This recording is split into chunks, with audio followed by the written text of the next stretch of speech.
Hello, and welcome back to the Pure Nintendo Podcast. This is your weekly dose of all things Nintendo. My name is Jemma, and joining me this week, I have my two excellent friends. First of all, I have Trev. Welcome back, Trev. How are you? I'm pretty good. Glad to be here. I felt bad last week. Kirk felt pressured being just him and you, so I wanted to make sure I made this episode. Oh, thank you. And yes, welcome back, Kirk. How are you? I'm good. And to prepare for the more crowded room today, I just got my COVID and flu shots, so everyone can be healthy as we record from different parts of the world anyway. Nice. Thank you very much. I don't need to wear my mask around you then, do I? You know. Excellent. Well, we have a really big show ahead. We've got a lot to talk about, a lot of news, a lot of games. It's always an exciting time to see what comes up week to week. I don't know how you guys feel, but I'm always like looking at the news during the week and putting notes into the show notes here. And I just never know what the next episode's going to be because it depends on what happens during the week. I guess the most surprising thing to me was a new mobile game has come out from Nintendo, which just out of nowhere, Fire Emblem Shadows. Did anyone have a clue that this was a thing that was coming? No idea. As a Has huge Fire Emblem fan, no idea this was coming. Yeah. So this might be the first time we've had a second mobile presence for this for an IP. Like we already have Fire Emblem Heroes, of course. We have Mario Run. What else have we got? I guess there's a lot of Pokemon ones, so maybe that doesn't count. But Fire Emblem, Bloom. yeah, Pikmin Bloom, of course. Yep. So Fire Emblem Shadows is out now. Has either of you had a chance to download it or try it? I think it only just came out, like as time of recording. It might have only been yesterday or the day before. It's pretty recent. But Kirk, I'm sort of especially looking at you. I'm going to disappoint everybody, but I think Nintendo has done the impossible, or whoever put this out, and released a Fire Emblem game in which I have absolutely no interest at all. Wow, okay. Can you explain why that might be? Social. It has the word social in it, and Mhm. that's not what I don't want that. I Fair don't want enough. other people in my video games. I just want video game characters. So, Yes. no, Okay. yeah. The funny thing is, when it came out, I was like, okay, well, let's see what this is. But the very first thing I saw was people were calling it Fire Emblem Among Us, and I never played Among Us. I know what it is. My kids absolutely loved it, but Mhm. I have no interest in that kind of game where I'm trying to figure out who the murderer is in our game, and so yeah. Okay. I hope it does well. People can enjoy it. I think I'll just stick with Fire Emblem Heroes. Mhm. Yeah, fair enough. That is I guess, an accurate description. I hadn't seen that comparison, and I will say I have downloaded it, and I did give it a quick try just for the sake of the podcast. And I had no idea what was going on. So because it is very different, I suppose, to a typical Fire Emblem game. You're sort of, and I've only gone through what I would call the introduction, I suppose, and there's several battles, but it's more of a tutorial. And it looks like there's still the grid-based kind of isometric view battles, but each little character fights on their own. You don't need to control them, which I don't think you would enjoy that, Kirk. I think you'd like to be able to place your people where you want them. Yeah, Yeah. yeah. Like if I'm playing chess, I want to be able to control all the pieces on the board, not just one of them. I Yes. don't want to be just a pawn or a rook. Yeah, exactly. So that was the first thought I had. I'm like, oh, I don't think Kirk. I mean, I didn't even particularly like it. It's very different. Let's put it that way.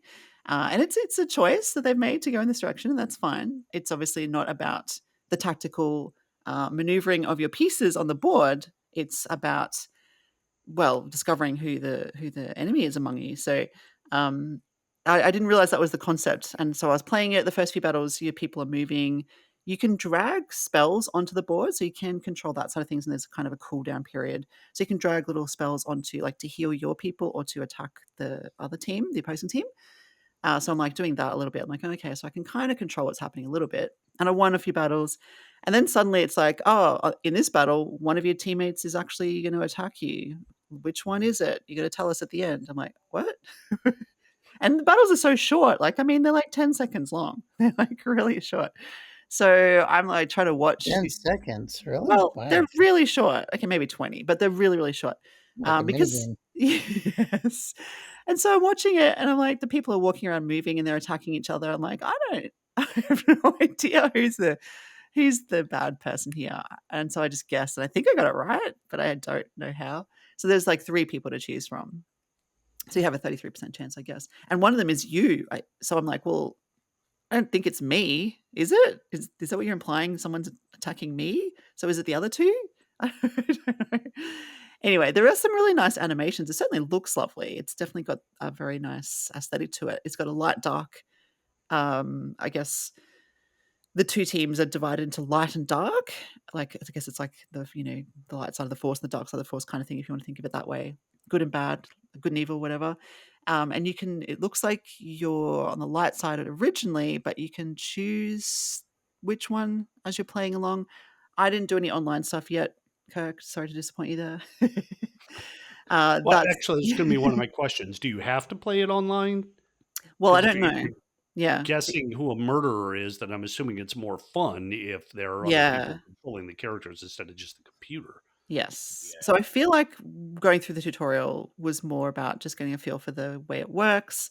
There were, like I said, there were quite a few battles, and I'm like, "Is this the game? How do I quit?" Because the battles just keep going. There's a little cutscene between each one, and like I said, the graphics, like the little cutscenes, the animation is really cool. It's really nice. It has this kind of blue and red aesthetic, which is goes with the light and dark, and the characters kind of I don't know, they kind of turn into werewolfy type of creatures when they are the bad character, like when they're the Among Us hidden enemy. So yeah, that's kind of cool. But then I went to when I finally got through all these tutorials, which is not that long, maybe I don't know, 15 minutes or something. Um, it was I was sort of allowed to name my character, and then I'm in this kind of area where I guess I can choose to battle online. I didn't do that because it was like midnight. I needed to get to sleep. So I stopped there. So I might have another go, but I'm not a huge mobile gamer anyway, so it's not even really a risk for me to get addicted to this. Mario Kart, Tour is the one that I stick with. I don't have time for the rest. But it's there. It's like I said, it looks good. It's different. I'd love to know if listeners have had a go or are interested in having a go. But yeah, I can see why you're not interested, Kirk. So yeah, Yeah. that's Yeah, my and stuff. I'm not complaining. I mean, they could do with Fire Emblem whatever they want, get it out Yeah, there in the hands of as many people. It's just, as we often say here, not my thing. yeah, yeah. That's fair enough. It's good to know your thing. So, and we've got Fire Emblem Feathers Weave to look forward to. So let's count down the days to that one instead. Yes. So, yes. But yeah, it was just a very random, out of the blue announcement, shadow drop, I guess, and it is called Fire Emblem Shadows. So yeah, go ahead and try it if you want. It is free. I think there is some kind of inbuilt pay. I don't know. It says it's free to download and play, but there must be some. You could probably purchase something along the way. I didn't get that far, so I'm sure there's little gems or hearts or maybe turns, whatever. There'll be something, but it's certainly free to play, at least initially. Yeah. You know what's funny, What's Gemma, that? Yeah. is that that was a good word, shadow drop, because I didn't know about this Mm. until I saw it in the podcast notes. I'm like, wait, what? And apparently they announced it on the Nintendo mobile app. Ah. And I'm realizing not only do I not play mobile games, but I actually don't even look at the apps all that much Oh, because it yeah. caught me totally off guard. So, but Yeah. I suppose people who would look at that more are the type that probably would play the game. So maybe Yeah, that's true. effective marketing for that. Is that the Nintendo Today app? Do you mean? Yeah, I think that's where they first announced it. I'm sure, before other outlets picked it up, but obviously it's not the first time they've used the app to announce something, but I got a kick Mm. out of that because I'm like, yeah, a Yeah. mobile game announced it on the mobile app. That makes sense. Oh, I'm sorry, it's Fortune's Weave. I think I said Feathers Weave. Fortune's Weave is the upcoming game. And yeah, do you look at Nintendo Today, Kirk, at all? No. Okay. I mean, every now and again, like shuffling through my apps, I'm like, oh yeah, let's see what's going on here. But I don't often think to. Mm. I did just pull up the app in the iOS store, and right now, of 498 ratings, it's got a 4.1, so not too bad, Okay. I guess. Yeah, that's pretty good. When I downloaded it, I thought it was lower. in the Google Play Store, like 3 point something, which I was surprised. And I very quickly scanned the reviews and saw some like 5 stars, 4 stars, and then a couple of ones. And I'm like, it's probably not a 1. So, Yeah, it's yeah. someone who's, like me and expects something. Yeah. Fire Emblem Heroes has a 4.8 rating after all these years. So people Wow. are still digging that. That's really good. Yeah. Yeah. And I did have that, and I did play it, and it was fun. I just fell by the wayside a little bit. But do you still play that one? Yes. Yeah, nice. Every day. That's cool. Excellent. Well, yeah, let us know if you prefer Shadows or Heroes, listeners. But there are a lot of big games out this week, it seems. It's quite a big week of gaming for the Switch and Switch 2. And one of those is Hades 2, which came out on 26th of September. I have not played, so I'll give you a little bit of history here. We reviewed Hades on the site, probably you know this already, Kirk and Trev, and gave it a very healthy score. I think it was 9.5, maybe. I'm thinking it was pretty high. That sounds right. Yeah. Yeah. I hadn't played Hades at all, but I did download it during the week because it was on sale. So I've actually been spending a little bit of time with the original Hades, not a whole lot because I haven't had a lot of time, but I wanted to try it just to see, because it is a roguelite sort of experience, which I know Kirk and I have talked a bit about sort of months ago, where we discovered we kind of liked roguelikes when they're done well. Mm-hmm. Yeah. And so I thought, well, you know, now that I kind of get roguelikes a bit more and happy to give them a try, I jumped in. I do love the kind of, I suppose, the aesthetic and the Greek mythology setting of it. I haven't really spent enough time to form a solid opinion, but as we know, it is a popular game that was received really well, so I'm sure it's wonderful and great. But yeah, Hades 2 is out, and what I love about Hades 2 is if you're a Switch 1 or 2 player, it's the same price, and they've optimized it for the Switch 2. If you happen to get the Switch 1 version and then got yourself a Switch 2 and want to upgrade, it's free. So I love that. We've seen this a few times with a few different developers, and it seems to be becoming a bit more commonplace, which is cool. Yeah. So I just wanted to throw that out there and say that's out now. I will hopefully get a chance to try it at some point in the near future, amongst everything else I would like to, but we'll see how I go. I believe the hero of this one is a different character. So that's kind of neat. It's a bit like Silksong versus Hollow Knight. You know, it's a different character that you're playing as, but set in the same world. Yeah. You guys know much about Hades at all? Nope. Didn't know. Nope. It's okay. Sorry. No, it's all good. We can't be across everything, can we? So, yeah. I mean, it's kind of good we don't, because we're already, I'm looking at our list of talking points and where we're at already in the show. So Yeah, I know, right? every now Yeah. and then it's good that we don't know a lot about a game. Yeah. For sure. So Sonic Racing Crossworlds also came out this week, 25th of September. I just wanted to throw that out there because a lot of people are talking about it and comparing it to Mario Kart, of course. I haven't really played a lot of the Sonic Racing series. Have either of you in the past? I have. Yeah, I thought you might have tried. Yeah. I was a big fan of Team Sonic Racing on the Switch. I reviewed that. Oh, yeah. Yeah, that seemed to And be pretty decent. the name of the Wii U one escapes me, but that was a good one too. So, yeah, they're not Mario Kart, but No, but that's good, right? yeah, I mean, I feel like that's the go-to comparison with any type of mascot or kart racing. It's they're not Mario Kart, but a few are. I mean, few have the character roster or the budget even to to do that type of game. But they've been fun, and I'm sure this one, will be too. So Yeah, exactly. And I don't think I wonder if sorry, games Jeff. like this would become more popular amongst Mario Kart fans who didn't like what they did with Mario Kart World. Like something like this may offer a more true experience, true to Mario Kart experience, something that's knocking it off. Yeah. Well, that's what some people have said online, isn't it? The ads were kind of making fun of Mario Kart's free roam mode in a way. And Clever. yeah. Yeah. So I guess if you weren't a fan of that, I mean, Mario Kart isn't just free roam, Mario Kart World, but that is obviously a big part of it. So I don't know. It's interesting that Nintendo released an update to Mario Kart World this week as well, to coincide with Sonic Racing, which adds a lot of new little bits and pieces.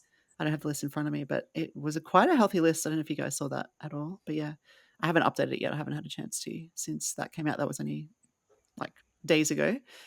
But yeah, Sonic, I don't think you want it to be Mario Kart personally. I mean, I love Mario Kart, and I think if I wanted to play something else, I'd want it to be different enough to make it feel unique and special and fun. Otherwise, why am I playing two games that are the same? I don't know. But yeah, I guess you could say the same thing about anything like roguelites or platformers. What sets them apart, right? Yeah, that's fair. Yeah. But the next one I know Trev is interested in because we've talked about this before, which is Pac-Man World 2 Re-pac.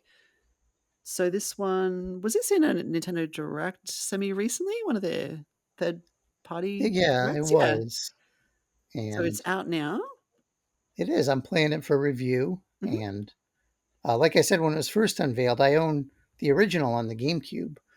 But it's been so long since I played it. I was actually trying to remember. And it's been at least 17 years, if not longer. So, Wow. and given my middle-aged memory, it's really like a brand new game. I Mm. played through the first world, and um, there was, maybe one or two instances where I'm like, okay, I remember this. So, um, but it's a likable game. And as I suspected, not just having played it originally, but also playing the original Pac-Man World Re-pac, which I reviewed a few years ago. Mm. What's cool about this one, which is something that escaped my notice, or maybe I forgot about it, is it actually has a two-player mode. Oh, cool. And I'm like, Jen, I'm like, come try this out with me. So the second player uses the Joy-Con in mouse mode, which, fun fact, is the first time I've used mouse mode Wow. on my Nintendo Switch 2. That's cool. And they're like a little bot that can suck up pellets and stun enemies. And, it's sort of like, I think of like Donkey Kong Bonanza's second player, or Pikmin 4's second player. It's not Mm. quite as involved, but it's still enjoyable, and it does help. It does make the game easier. Not that the game's necessarily that hard. In fact, they do have an easy mode, which I think you can't even take damage, so that's a little too easy for me. Yeah. But it's out there. It's fun. I've only played through the first world, but the challenge with games like these are always about the optional things. If you just want to run through the levels, that's one thing. But if you want to collect every fruit, or beat the time trial challenge, or Mm. don't die even one, they're always optional things for a completionist, and I think that's what is going to make the game leg out. So yeah, stay tuned for my review, and I may talk about it more in the weeks ahead. Nice. That's cool. Have you noticed a lot of improvements in this version in terms of graphics or? I know it's hard to remember back to 17 years ago, but It is, and you know what's funny, like playing these GameCube updates, because I've done a few others, like Epic Mickey or Beyond Good and Evil. They always look on the Switch or Switch 2 how I remember them looking on the GameCube, and then I go back and load them up, and I'm like, holy cow, what was I thinking? But at the time, that was GameCube was top of the line, right? So Mhm, mhm. I am going to load it up on the GameCube just to, because I enjoy comparisons like that. They Yeah. do say some of the levels are expanded, so even if they're the core levels, what type of extras are there, or how is the town expanded? I want to learn more about the additions, because I think that'll be helpful for people who know the original game better than me. Obviously, if you're coming to it fresh, it's not going to matter so much. But Yeah, for true. people who already have it, or have it in their basement, like Kirk, maybe they'll want to know what's entirely new about it. How many Pac-Man related items do you have in your basement, Kirk? I have one. I Yeah? have one of those like little tabletop arcade machines. Ah. God, who put those out Sweet. recently?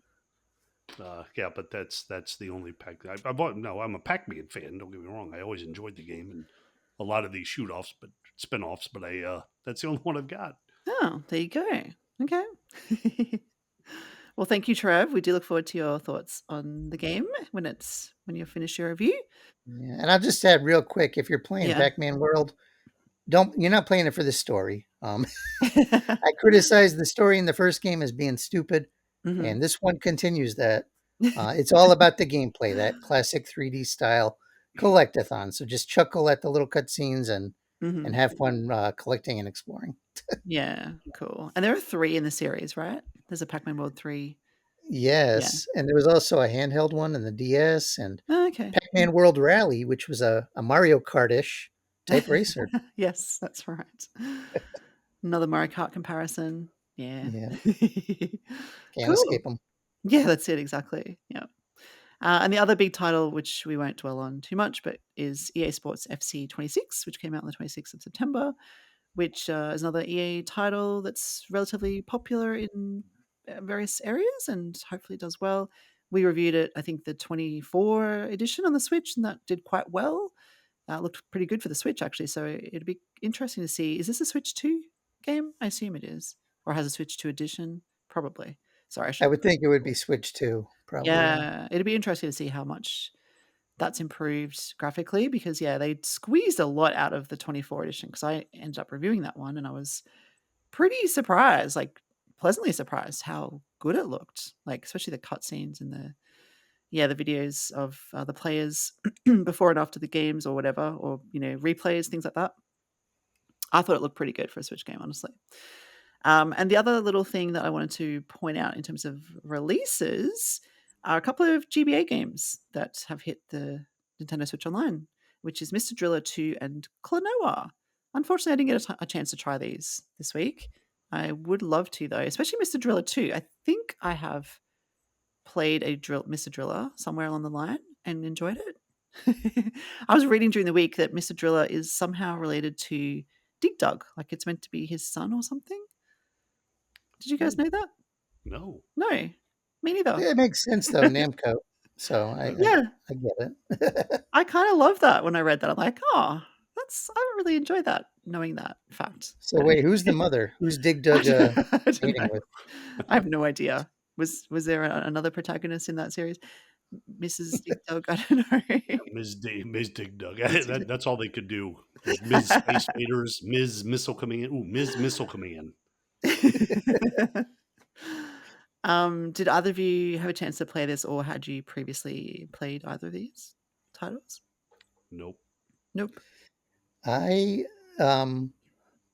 yeah, to an extent. I played a Mr. Driller. I think it was on PS1. Oh yeah. But my wife liked that quite a bit, so I was actually showing her the trailer for this because we just had to renew our Switch Online. So I'm like, yeah, let's do the deluxe, whatever it's called now, so I can play Chibi Robo. And she saw Mr. Driller, and she's excited to try it. Cool. As for Klonoa, I actually had the sequel on the GBA, Dream Champ Tournament, Okay. which was pretty fun. And I have the original on Wii, Mhm. which actually, if I remember right, had a fair bit of melodrama for a cartoon platformer. So Kirk might want to check it out. Yes. I'll probably check out both these games when I have a little more time. Yeah. Yeah, I'd like to check them out. Yes. Let us know, listeners, if you have tried them. Let's go to our still unnamed announcement of the week feature from Kirk. What's on the horizon for us this week? I'm changing it up a bit this week by going with the type of game I haven't talked about before. This one is Detective Dotson. It is coming out October 30th, developed by Masala Games and published by Rainy Frog.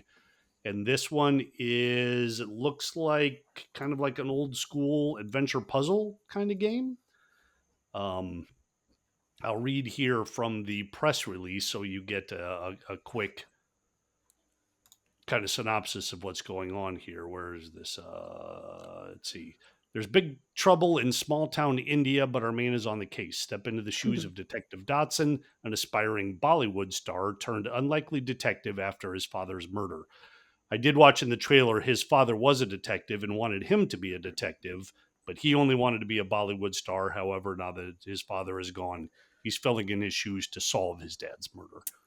Okay. Fueled by ambition and a thirst for truth, Dotson dives headfirst into a gripping mystery where every clue brings him closer to uncovering the secrets behind the crime. Which sounds kind of depressing, really.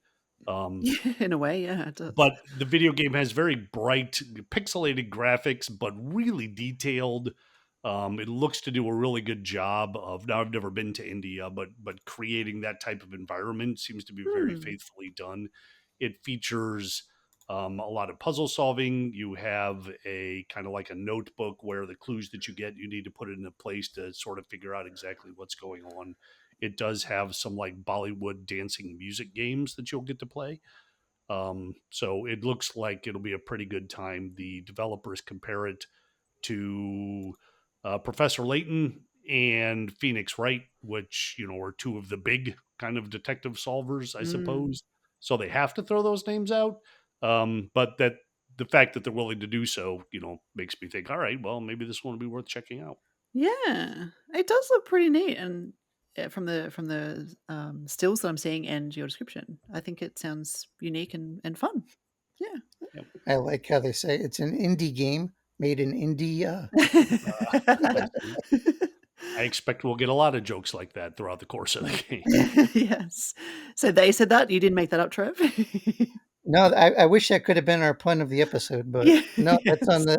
the listing, which I'm surprised there's a listing up because it doesn't come out to the end of October. So that's over a month away at the time we're Yeah. recording. Yeah, that's true.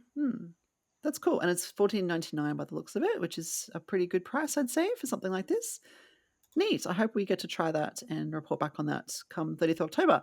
I thought when I saw the date in the notes, I thought, and Detective Dodson, not that it sounds like a horror game, but I thought, is it going to be a Halloween related situation? But no. Not at all. Doesn't appear that way. No.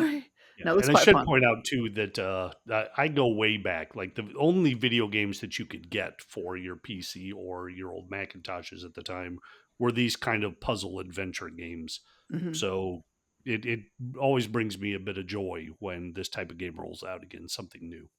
Yeah, cool. Yeah, I love that. It does have that old school kind of vibe to it. Thank you, Kurt, for bringing that to our attention. If listeners have an idea for the name of this feature, let us know. Otherwise, we'll just, if it's still unnamed announcement of the week, that's SUAWF. Suaf. No, that doesn't work. I looked at that at one point too. Yeah. Rolls off the tongue, doesn't it? Yeah, totally. We've got a few other news highlights that we'll run through before we get to some more games that we're playing.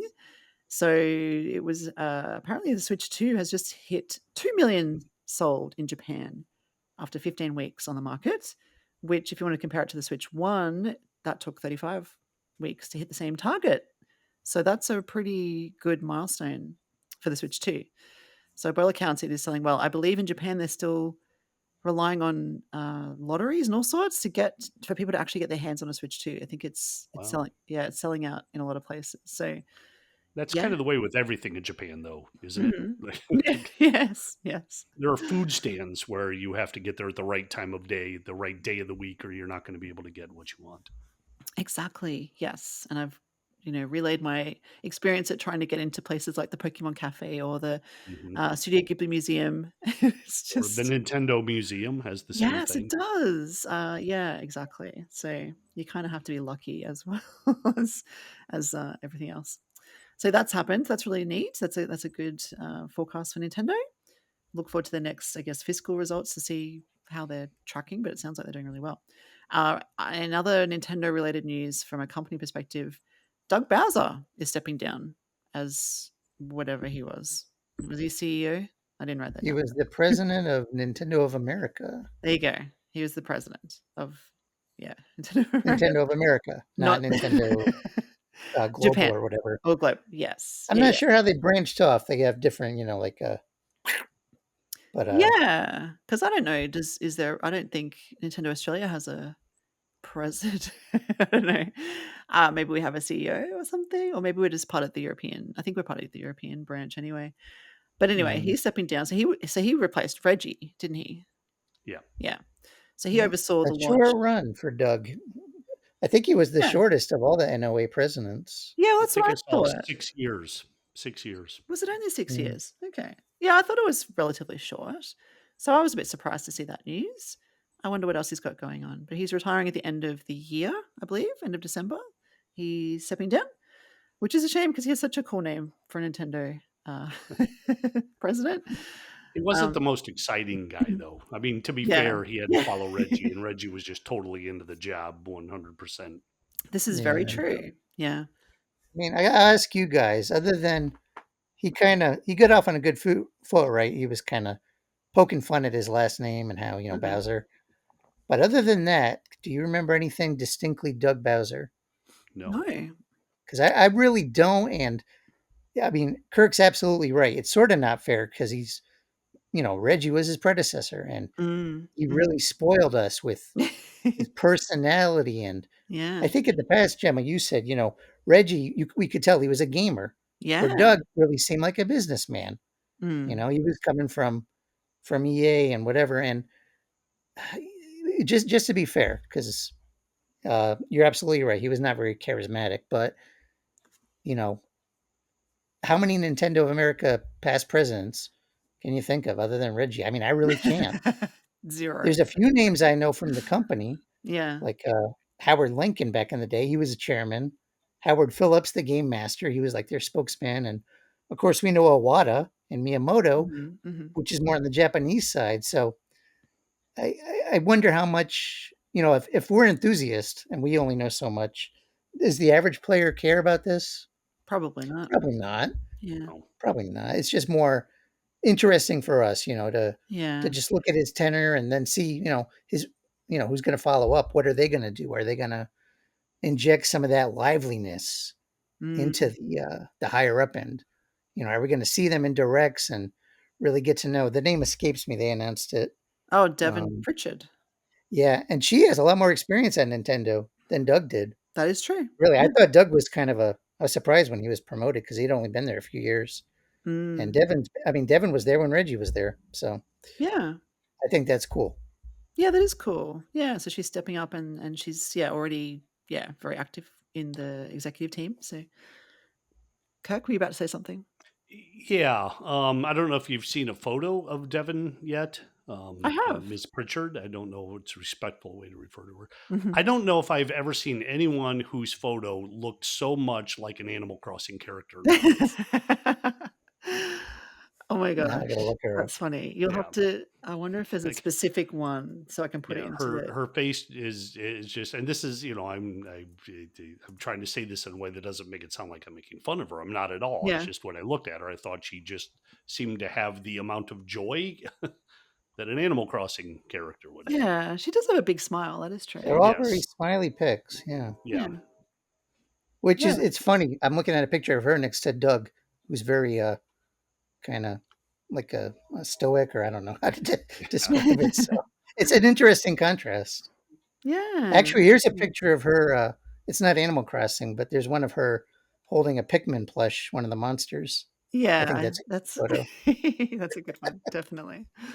Yeah, so it would be very interesting to see if anything changes from a day-to-day kind of player's perspective, or if it's just another name and people don't really care. Who knows? She's got cool eyes too. I don't know how you describe those. Like, it looks like those eyes that kind of change color depending on your maybe what you're wearing. Yeah. I don't know what I'm trying to think of, but okay. I see what Kirk's saying though. The eyes, the smile. She looks the big hair. Well, lively, animated, which is good. Yes. If you're taking this position. Yes, that was my point. I was afraid to make it because I didn't want to make it sound like I was insulting anybody. I'm absolutely not. It's just a thought that crossed my mind. Oh, I love that. Thank you. And we all love Animal Crossing, so who would be insulted? I'd love to be compared to an Animal Crossing character. Yes. I'll take that any day. Cool, thank you. A couple of game delays were announced during the week, which is a bit of a shame, particularly this first one, Borderlands 4, which has been delayed indefinitely. And I say indefinitely because there's no new date for it. So it was due to come out, when was it? It was early October, wasn't it? Like the 3rd or 4th or something like that. I can't remember the exact date, sorry. But they just announced, it needs more work. They want to get it right for the Switch 2. And so they're delaying it. They're delaying it for so long, I suppose, that they're giving a refund to anyone who's pre-ordered it. So that's telling, I suppose. It could be probably a few months, I'm guessing. Yeah. Could even be longer than that. I mean, that's a nice gesture on their part, but if I had pre-ordered it, I'd be more upset knowing that I have no idea now when it's going to come out, especially Yeah. since it's already out on other systems. Yeah, exactly. We were already not disappointed, but wondering why there was a 2-week delay between the other systems and the Switch 2. And I guess now we know the answer is that they needed more time for the Switch 2. 2 They weeks must wasn't have run into something late in the development that they Yeah. weren't expecting Mm. because, yeah, it was supposed to be, early October it was supposed to come out. So Yeah. Yeah. an Which is indefinite delay this late is weird. it is because it's very late in the game to be saying the game is delayed, like a week from release or whatever it is. Mhm. I That's do give them yeah. credit, though. I mean, a lot of companies might have just dumped it and then True. tried to True. update it and did patches and, hmm yeah, it is an unusual situation, though. Yeah, it is very unusual. So yeah, you have to say, I guess, kudos to the team for wanting to make something, good and reasonable to release, unless it was so bad that they couldn't, they couldn't even release it. Like it wasn't. I don't know what the problem could have been. Maybe they stumbled on something that can make it better. Well, I wonder how it compared. Mm, Yeah, if it's on other consoles, I mean, if the differences are too drastic, mhm. I don't know. Yeah. Yeah, and it's like I guess the developers could have just released it like you said and blamed the Switch 2. That would have been very easy, and the poor sales would just be like, "Well, that's just Switch 2. It's Nintendo's fault. We won't be developing for them anymore." So it is kind of nice that they're not just like falling on that as an excuse because it will be compared to other systems already. We know that. The Switch 2 is always been compared to other systems. It's that's the way of things at the moment. And yeah, sorry, Kirk, were you about to say something? Well, I was going to say it's compared to other systems by owners of the other systems who Yeah. want to Yes. make it sound like they have something over us because they've got more power, Yeah. even Yeah. though That's even though true. we don't care. Yeah, exactly. So that's a really good point too. So yeah, I I thought, suppose. didn't Yeah. you guys say last week? I'm sorry. No, go, you go. It does have more power. I remember you saying on last week's show it was all powerful or something, or maybe it wasn't all powerful. I don't know. It is. It's all powerful. Yeah. You hold that thing in your hand and tell me it's not all powerful. It's like the what was that orb that they held in Guardians of the Galaxy? Oh yeah, from the first one. Yeah. Yeah, Oh Yeah. yeah, with They had to join the forces. Yeah. Infinity Stone there. Mm-hmm. Yes. And so then the other delay is Professor Layton. And you were talking about Professor Layton earlier in comparison to Detective Dobson. So the latest Professor Layton outing, which was slated, and I think there was just a 2025 release date. I don't think they had a date at all, even a quarter. But they're not going to make it in 2025. It's not going to happen. So they've delayed that to 2026. So that's not as big a deal as I think Borderlands 4 in terms of there's no one pre-ordering this one, and maybe I'd kind of forgotten that that was even a thing for 2025 personally. But yeah, it's disappointing to an extent, but hey, they're going to make it better, so we're not And you know super. what, too? I Yeah. was thinking, just because I probably would have picked it up because I'm a fan, but Mm-hmm. well, it'll give me a chance to replay some of the other games and get in the mood. But True. the the Switch games, now 70-80 bucks a pop. I got to be picky. Mm-hmm. When the Layton games were on the DS or 3DS, I mean, 30-40 bucks. Mm. It's nothing. But now it's like I could get two 3DS games for the price of one Switch 2 game. Yeah. So Yep. I think after this holiday season, I'll be grateful there's a delay because it'll let me replenish some of my gaming budget. Yeah, that's a really good point. Exactly. Yeah. You have to be picky, really, with what you pick up because you can't pick up everything. And I mean, you got Layton in like Metroid Prime 4, and maybe they're not the same audience, but I mean, at least for me, they would be. And what am I going to pick? Mm, Prime mhm. 4 that I've been waiting for 7-8 years, or Yeah. or, or Layton. So I'm glad I don't have to have that dilemma.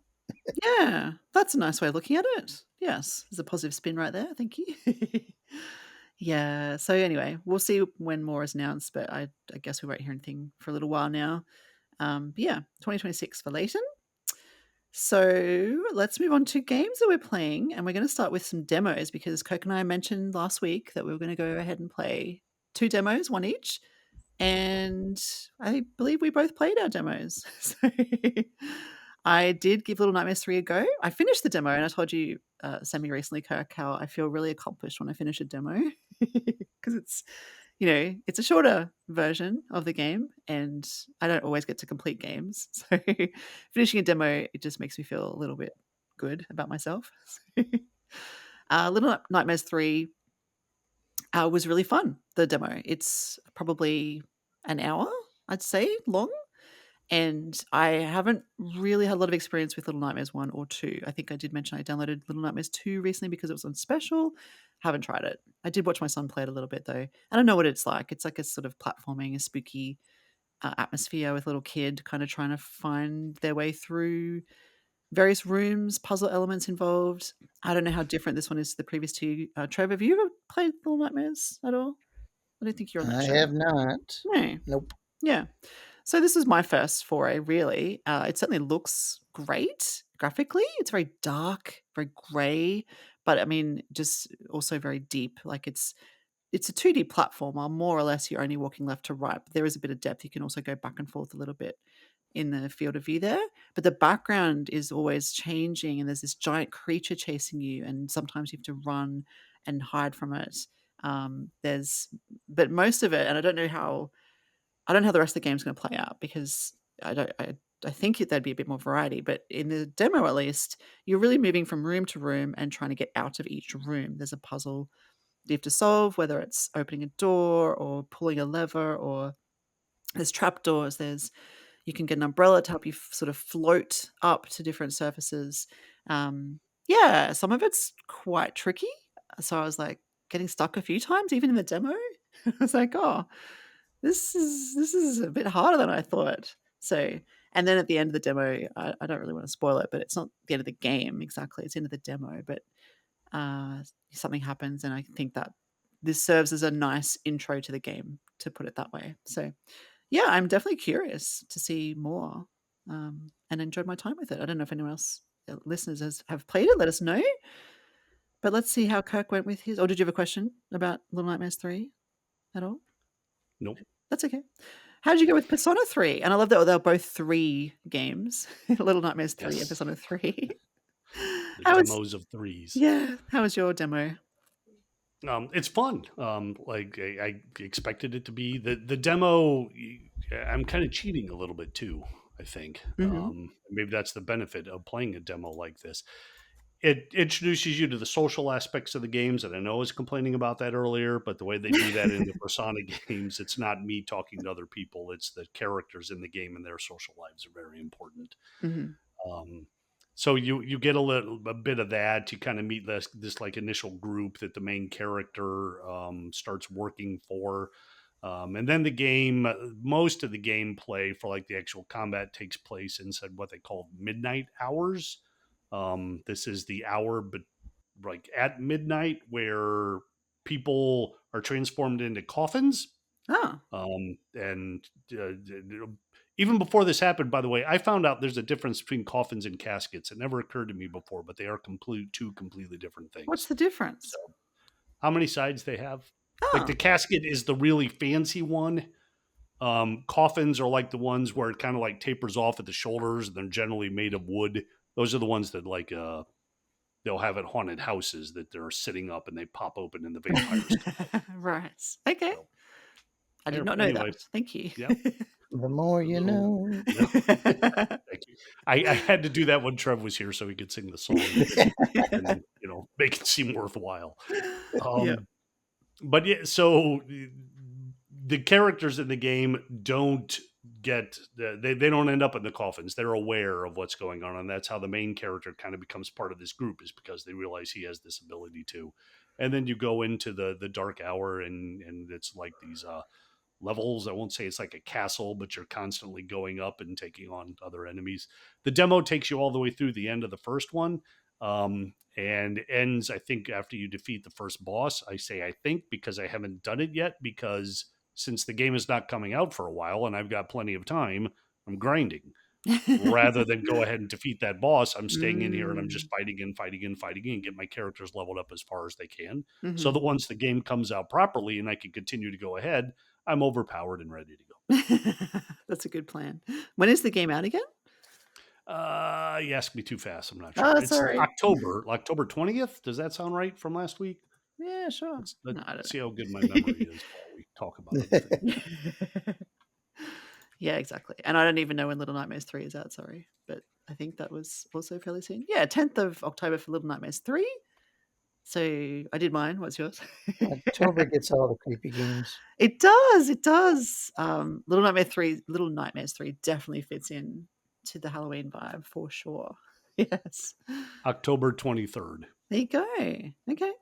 Nice. And I will say, anyone who played Persona 5 Royale on the Switch, if that was their introduction to it, from what I've seen so far, if you like that game, you're absolutely going to like or love Persona 3 Reload. Very much got the same vibe. Excellent. Well, I'm glad you're enjoying the demo. Let us know, listeners, if you've tried either of those demos or if you have a demo to recommend to us. That would be fun. If your listeners leave us a comment and say you should try this, we will give it a try and report back on it next week. Yeah, that could be a fun little thing to do. Let's move on to the full games that we're playing. And let's start with you, Trev. You have an update on Wild Hearts S? Yeah, and I'll be real quick because the game's been out for months. But in my review, I mentioned we didn't try online, and since that published, we have. And I just want to say that it works well. It's smooth. You can go to other people's towns in battle. They can come to your towns if your gates are open. It can make the game quite a bit easier. The difficulty can be intimidating, and if you're finding that's the case, by all means, take advantage of the online because it makes it easier. And I feel like arguably the game was designed to be played that way, so it's a nice option to have. I'm also glad that we played solo, my wife and I trading off, and because I feel like we were able to adapt to the challenge, and it made the fights more satisfying and rewarding. But yeah, the online's good, and I did gloss it over, and I just want to make sure that people know it's cool. Awesome. That's great. Thank you, Trev. Glad to hear that you had some some extra, I guess, thoughts on it, because we talked about reviewing games and whether we go back to revisit them after the fact.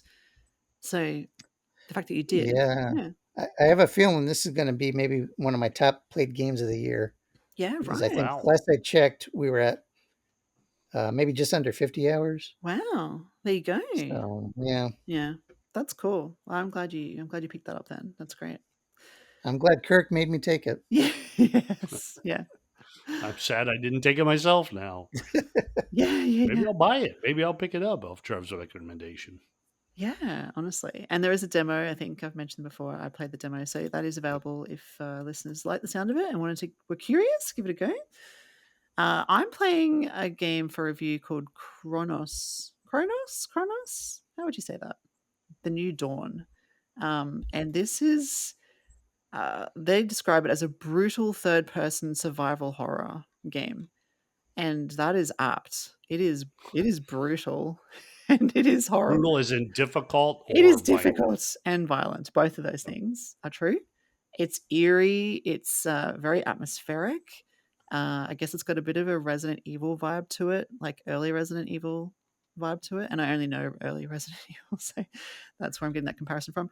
But it's creepy, and I don't know what on earth is going on. But I'm in this giant spacesuit, and I think I'm from the future, and I'm revisiting the past, and I'm walking around trying to find clues. So I'm reading all these notes, which is kind of cool, about what happened. There was some kind of pandemic, it looks like, some kind of outbreak. There's gross biological matter everywhere, and then sometimes monsters attack you. So, and they're awful, and I hate them. They're really hard to kill. You have very limited ammo, so it is very much about survival. You really have to pick and choose. You can't waste your bullets here at all. You have like 4, and then suddenly you're trying to find a key to a room, and you find the key, and then this globule of matter materializes into a being and attacks you, and you have to attack it. And it's fast, and it's gross. There are save points, thankfully, and a few autosaves as well, which is nice because I've died a lot in this game so far. But yeah, it's really, like I said, atmospheric. It looks pretty good. I mean, this is a Switch 2 game, and it definitely looks nice on the Switch 2. I played it a little bit in handheld and a little bit on the TV as well, just to get a feel for both of those. And they both worked really well. It's not a fast, as in I haven't noticed any frame rate issues, but it's pretty slow moving. Excuse me. Just because you're wandering through this, desolate world, and you're wearing this kind of spacesuit that I mentioned, it feels heavy. Like you're walking kind of slowly. And I don't like walking slowly, but I love that it feels heavy. Like as you're walking, it just feels like it's hard to move. You can run. There is a run button, so you can go a bit faster. But it just feels by default that this is an awkward suit that you're in, and it's to protect you from whatever is out there in the environment. So yeah, gosh, yeah. It's not usually in my wheelhouse, I would say, but I can appreciate it for what it is. And this is definitely a good Halloween recommendation for sure. This is already out. I think it's been out a little while. I think I'm a bit late with this review. I think it came out in August. And I'm working on a review for it. Oh, sorry, no, it was only early September, so it's only been out a couple I was going to say, I don't think it was that old. No, it's about 2 weeks old. So it is a relatively new one. I think if you're a fan of these survival horrors, brutal survival horrors, you will definitely enjoy it. Like in Australia, it's R-rated, which is 18 plus, like high impact violence. It's pretty full on. So yeah, just if you're quick question, Jemma. Yeah. How does the blood and violence for this one compare to that that M-rated housefly game that you talked about last week? Oh my gosh. Yeah, I went through that, and I don't know why that was rated so high. There's no blood. There's a few weird scenes. I think it's more the drug and alcohol and maybe sexual side of things, but even that is not full on at all. I don't know where they got that rating from. Yeah. Good question. I wonder if the developers didn't fight it because they thought so many people are going to look at those screen captures and say, wait a minute, what? Go ahead and buy it because it's M-rated? Maybe, honestly. Yeah.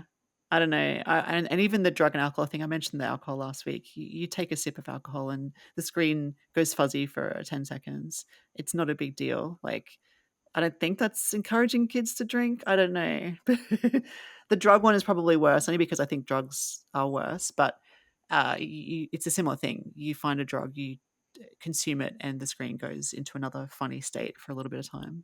So I don't know whether that's meant to say, oh, drugs are fun because the fly enjoyed the drug. Maybe I don't know what the deal is with that. Anyway. Yeah, no, this is way more violent, Cronos. Definitely.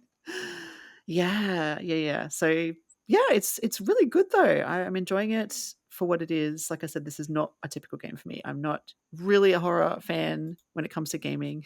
I get very scared. I have tried Resident Evil. Don't really fancy myself trying them again because they're just too full on for me. But I'm giving it a go. I'm enjoying it for what it is. It looks great. It's mysterious and eerie. There's like this kind of voice that talks to you sometimes, like someone is somewhere in a control room giving you directions. So I just don't know what is happening. It's just, yeah, it's full on. And you are looking, at least initially, you're looking for the person who was there before you investigating. And we kind of talked about this when they showed us the initial trailer, how it's a bit of a 12 monkey situation because you're going back in time looking for, I guess, what happened to find a cure. And you know what, by 12 Monkeys, I mean the movie with Bruce Willis, right? Yeah.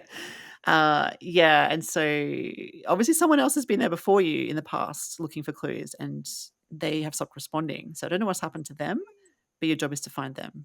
Like I said, at least initially. So why would they not send that character back with better weapons then? Yeah, I don't know. Like if you're from the future and you're coming back to the 1980s or whatever to take on something, bring some future weapons with you. Yeah. So yeah. Let's make Kirk, it so you've seen the Terminator, Kirk. You go in naked. Yeah. They can't bring any weapons. That's true. Well, it's true. So this dude found this outfit in the 1980s? I don't know. That's a topic. Because that's a pretty intense getup he's got on. Where are we getting the 80s from? Is that what it says? I think I saw that here in the description. Where does it Oh, say? okay. Oh, yeah, 1980s era. Oh, 1980s era Poland. I don't know. Maybe they did have outfits like that. Oh, they did mention Poland. Oh, yeah, it does say that. They did mention Poland. I didn't know it was 1980s. Yeah. I wouldn't have guessed that. It doesn't look very The 80s. suit was surrounded by living tissue, so it could go. It's honestly a lot. It's and the creatures morph as well, which makes them even bigger and stronger. So they're awful. The creatures, they're abominations. That's what the description says, and that is accurate also. So if that sounds like your thing, go and play it. You'll love it. Let's move on to Kirk and your next game. Hopefully not as horrible as mine. Well, my game is the exact opposite of that, I think.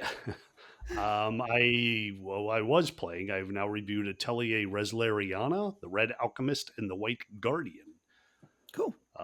Which is an interesting drop from the Atelier series on consoles, mainly because we just had Atelier Yumia this year, which was taking the system into the game into the future, better graphics, a bigger world, an open world, kind of changing things up quite a bit. And a lot of that I didn't like.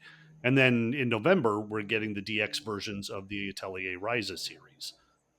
So in between, we've got this, which is not a port of a mobile game, but it's based on the environment of a recent mobile game that I think now is done. I think they pulled it and have moved the assets basically into this for various consoles.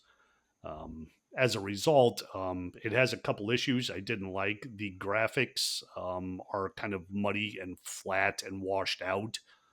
Even compared to the Atelier Ryza games, which came out for the Switch early in its development, I think 3 games. So it looks dated. But along with that, they've also simplified other things in the series. The combat is now back to being fully turn based as opposed to the action oriented one of Yumiya. I like that throwback. It's got this unique system where you get like bonuses on the timeline, and so you're kind of playing tug and war with the timeline to make sure that when it's your character's turns, they get the buffs, and when it's the enemy's turns, they get the debuffs. So that's kind of cool. The combat's interesting in that regard. The 2 other important things in the Atelier series are the item farming. They've simplified that as you're running around the environment, collecting the items you need for synthesis, which I'll get to. You no longer have to equip the right tool in order to get it. Like if you go to a tree, you don't have to go into your inventory, equip the axe, and then do it. You just get it with, as long as you own the right tool, you don't have to actively be holding it. So I do like that. And the synthesis has also been simplified quite a bit here. Again, I get the feeling this might have been the way it was done on mobile devices to make it easier to control on just a touch screen and on a smaller screen. So it's a good game. It's a fun game. I think Atelier fans are going to like it. But it's missing some of the elements that I think helped the series stand out recently.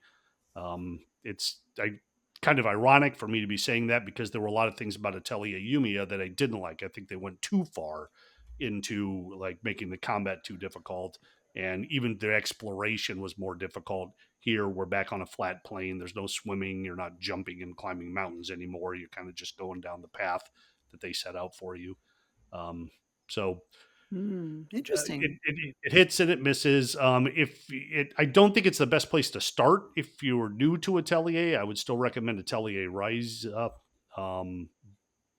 because will be kind of a letdown. I think just Atelier Rise is a better game. But if you have played some of those other games, characters from the other Atelier games are incorporated into this, so you will be running into a lot of people that you grown to like from the previous one. So that I think would make it more fun. It's more like a gift for fans as opposed to, come join the franchise. Cool. Yeah, and you've mentioned the price tag in your review as well. It's a pretty hefty price tag, and there's like some sort of ultimate edition or something. It's like it's $60. I think that's too much for this. I would be happier seeing it around 40, mainly because it just looks and feels kind of dated. But again, it is a full game. It's a full Atelier experience. just not up to par with the more recent releases. Yeah. Cool. Thank you, Kirk. Mhm. Back to you, Trev. What's on your list? What are you playing? Okay, so I'm reviewing Alphadia. I've heard it both ways. The third entry, Mhm. which came out last week on Nintendo Switch. It's a Kemco published game, and if you're a fan of that company, then hopefully you're a fan of Pure Nintendo, because we review more of those games than any other outlet. We do, don't we? Um, Yeah. yeah, You two in particular. yeah. I mean, peruse Metacritic and just see what I mean. This series, I reviewed several of these games in the series, and it's a case of what you see is what you get. And I mean that in a complimentary way. It's a traditional turn based RPG. It never really wows, but it also doesn't really disappoint. It's funny, I was looking at a review of the last game in the series I covered, and I actually quoted Kirk because we were talking about just these games as in general. And he said something like, even lesser pizza is still pizza. And I think I'm going to stick with that food theme. I think of like, I'd love a gourmet burger with prime beef and fancy toppings, but sometimes, a Baconator from Wendy's will do the trick. Yeah. And that's what this game is. I'm almost done with it. I'm just over 15 hours. The games tend to be shorter, um, probably the high teens to low 20s. And if my review isn't up by the time this podcast airs, it will be soon after. So it's a solid game. Mm, yeah. And I love that these games, we've talked about price a little bit on this episode, talking about how we could afford more games on the 3DS, for example. And if you're an RPG fan who likes this classic retro style, like these are affordable, right? This is like $20. So They are, and they go on sale a lot too. So yeah. Yeah. Well, it's, basically, what I've done is wish listed anyone that looked mildly interested to me. yeah. And if it goes on sale, and if I'm not reviewing a handful of other things, which admittedly is kind of rare, I'll download it, and I usually have a good time. There are some stinkers I've covered, but more often than not, they're pretty good. Yeah, exactly. And Yep. what's the deal with the DLC? Because I think you've mentioned before, sometimes you need the DLC to Oh yeah, like to avoid grinding kind of thing. Is that right? Or yeah. I yeah. don't think you need it in this game. Okay. That's good. Um, there are other games where it's probably more helpful, but this game tends to be. I'm only playing on normal, so if you're playing on hard, maybe you'd want it. But by the same token, if you're playing on hard, why would you then choose to get the DLC? It didn't make sense. Yeah, true. Yeah, you could adjust the encounter rate in most of these games. So, That's good. I've doubled it up a lot, and that's fine. And then if I'm sick of it, I can cut it in half or even eliminate it at certain points. So there's options. Yeah, because you can get damage times 2 as a DLC, experience, times 3. What is ENP? That's the one I don't know. ENP times 2, ENP times 3. What's ENP stand for? MP. Is it like magic or something? No, magic is SP. I don't know. Gosh, Yeah. Okay. any idea, Kirk? I don't know. No, actually, I don't know if that's just part of the Alphadia game. I haven't seen that before, so I'm not sure. And I haven't Yeah, played any of maybe. the Alphadias, which I think I should, by the way, speaking of the Kemco games, because a lot of the games they put out do tend to be duplicitous. But I know the Alphadia games tend to fare better with fans and with players than some of their others. So if you're looking to try one of their these like retro RPGs, then I think this is a good series to start with. Yeah. Yeah. Cool. I will just say really quick, the only reason I could see somebody potentially wanting to do that with this game is this game actually lets you have 6 in the party instead of Oh, 3 yeah. or 4. Uh-huh. And so the combat has to be adjusted for having a bigger party. So maybe you'd want that. I wouldn't recommend it, but options are cool. Yeah, and at the moment it's 10% off, so it's $2 cheaper. So you could put that $2 towards some DLC if you wanted some more experience or damage or whatever. So Mm. kind of feels free then. I don't At know. least try it first, though, because you Yeah. may get playing it and then you'll realize, yeah, I don't need it. Yeah. Cool. Awesome. Thank you, Trev. Back to you, Kirk. Rise Eternia 2. Or Rise is it Rise Yes. Eternia? Yeah. Yes, Rise Eterna. Eterna, sorry. Yes. Rise Eterna. Eterna. Rise Eterna 2. This is the game that I mentioned last week in my unnamed segment here on the podcast. That's right. Yeah. Yes, and we did get a review code soon thereafter. So I'm playing this sequel. I did play the original. Again, was it 2001? Or again, I made that same mistake last week. Oh yeah, you did. 2021. I was laughing when I heard you say that. I'm like, wow. He predates pure Nintendo itself. Yeah, I think it was. These people from the future, they've got to equip me better. So I'm ready to go for these things and don't forget them so much. Yeah, for us, when we go back in time, we don't need better weapons. We'll take like our Switch 2 back to the 80s and wow everyone.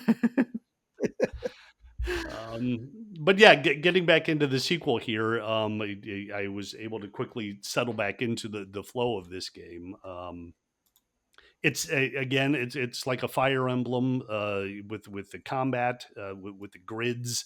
You got a top-down view, and you're able to move your party members, and your whole party goes and attacks, and then they get to go. There are a couple things that help this stand out.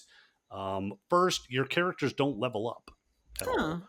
You level up their weapons and their basic traits. Like as you fight, you get these gems, and one of them may raise your health by 3, but at the same time, it's going to lower your agility by 1. So you can assign that to someone, and then you can get another gem that's going to raise agility by 5, but lower defense by 2. So you give them that as well. And then you're kind of balancing these out and swapping the old ones out with new ones as you get better ones. But that's how you're raising their things, which is a really unique approach. And it sounds cumbersome. Maybe by the end of the game it will be, but so far I think it's pretty cool. And the second thing is during combat, now in the Fire Emblem games, some of them have it where if you're standing next to somebody, that person can assist in the fight. But in this one, you can do that with multiple characters. So what you really want to do as you're figuring out where to move people is to make sure that, okay, if I'm going to draw this guy's attention by putting him here, let's make sure that I have this character here and this one here, so that when he attacks, they will be able to counterattack. And then when I attack, everybody's right there ready to go, and I can get 3 hits in at once. It's impressive. I'm enjoying it so far. I like the graphics. There's a dog, and the dog's a good boy. Yeah. Aww. I don't think I've seen this before. It's a character. Now the dog can't carry an inventory. Like if the dog kills somebody and that person has a key, the key goes to the common inventory. The dog doesn't get it to be able to open a chest. The dog can't carry healing things. But he or she, I don't know if they identify, has one really, really amazing trait. I mentioned before last week, I was talking about the traps and how you could trick the game into revealing where the traps were by seeing where the opponents can't go. Yeah, I haven't got far enough to see if I could do that again. But the dog, if you move him, will automatically detect all the traps. Oh, okay. So you let him go ahead, and then you don't have to worry about stepping in the traps. And if he doesn't hit any, he has an option where you can say detect traps, and then he doesn't have to just walk by it. There's like a radius where if there's a trap in the area, the dog's going to sniff it out. So you do that, but at the same time, the dog doesn't have a lot of defense. So you don't want to put him out there, and leave him in danger. So you can't just have him like running way out ahead of the group, or you're going to lose. Lose him. Is it permadeath then, or? I'm not sure because you're too good. Sad to say, I lost the dog on a level, and whereas in Fire Emblem, if I lose characters, most of the time I'm like, whatever. But no, I was not going to let this dog perish. So I rebooted the game. There's a restart the level feature right there, and I did that. And okay. Off I went. You did the right thing. There is one thing. Oh, go ahead. Oh no, you did the right thing. Yeah. There's one thing that bothers me about the game, and I don't understand the development decision. If you look at any of the screen captures, you'll notice on the left, your characters are very nicely detailed and drawn out. And the characters on the right, the enemy characters, look like they're pixelated from the Game Boy days. And I don't know why they didn't just give us generic but detailed images for the enemies instead of this like weird split. like they're coming in from two completely different eras. It's a weird decision. Yeah. Doesn't bother me. I mean, it doesn't affect the game. It's just strange. It is a strange aesthetic choice, isn't it? Yeah. Yeah. Huh. I didn't even notice that when I was looking at the screenshots. But you're right. Wow. Yep. Why? Did they do that with the first one? I can't recall. If they did, I don't remember. Like look the Hmm. screen captures, I guess, and see if it's there. But Yeah. Do you think this one will fare but better than the first one? Because you reviewed the first one as well. well, it's a good question because the first one, I think I mentioned I was really enjoying it for the first half, but by the second half, I was so overpowered that it wasn't challenging anymore. Mm-hmm. I'm not there yet. I'm like 6 chapters in, I believe. So I've got to see how that plays out this time. Okay, cool. Thank you, Kirk. That's it's nice to have almost full circle from your, unnamed section, and then it comes into the games we're playing section. So I love that. We have one more game to talk about, which is back to you, Trev. And I'm pretty interested to hear about this one. It's Agatha Christie, Death on the Nile. And Yeah. how's that going? Because it looks pretty neat. So far, pretty good. At the time I'm recording this, it just came out yesterday, Mm-hmm. and it's not a 2-player game, but I am playing alongside Jen because, well, one, games like this, it can be fun if you're watching because you can help solve, Mm. puzzles or pick up clues, things like that. It's not an action oriented game. But Jen's also a big Christie fan, Agatha Christie. She's got a collection of the books. She's seen a lot of film adaptations, including a couple Death on the Nile. So Mm. I haven't. She hasn't given me any spoilers, thankfully. But I have played other games, Agatha Christie games. I played a couple on the Wii. There's one on the DS. I even reviewed one on the Switch a few years back. ABC Murders, which actually has the same publisher as Death on the Nile. It's Microids. But this game is structured differently. That's one of the unique things with the Agatha Christie games I played is they all play kind of different. And there's a lot to like here in presentation. All the characters look really nice.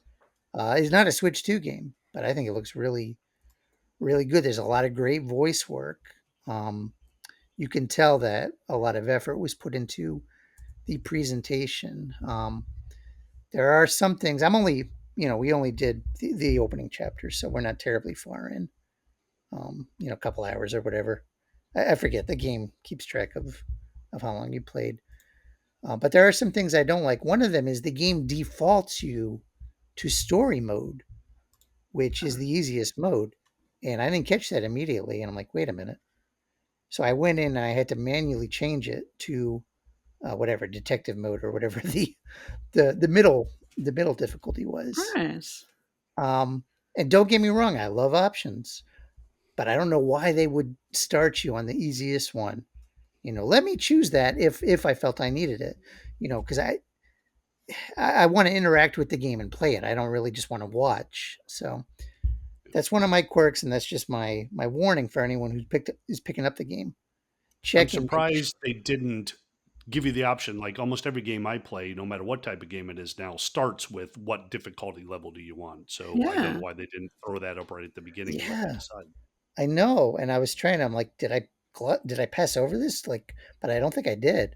So I just found it odd, and just worth a mention if you're finding the game too easy. And I wish Cronos had a difficulty setting. Yeah, sadly not. There's one other thing that is a unique kind of quirk for Jen. Is she's used to the more portly Poirot character, kind of a short, chubby Belgian guy, and this one's a little more svelte. Doesn't really impact me much. But nobody was portly in the 70s. She's like, I can't get used to this design. But yeah, I love the 70s aesthetic. The opening chapter takes place like in a discotheque, and it's just really cool. It's got an amazing soundtrack. Say what you will about disco, but it's it's awesome. And I mean, it's music that predates. I wasn't even alive in 1974 or whatever, where it takes place. But yeah, presentation wise, I'm really impressed. Gameplay wise, and I know we're running out of time.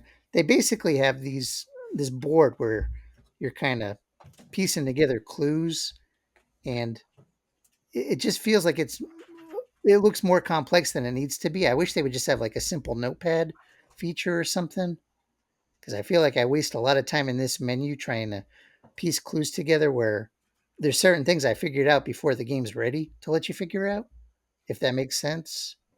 And I don't like feeling that I'm figuring things out quicker than the game will let me, because then it feels like you're kind of wasting time. So I do wish there was a little more streamlined approach with some of the note taking, because I had a sheet of paper on the side and I jotted down a few things, and I thought that was just as helpful as the convoluted board the game had. But I digress. I got to play more to really figure it out. So yeah, stay tuned for my review after the other games I talked about.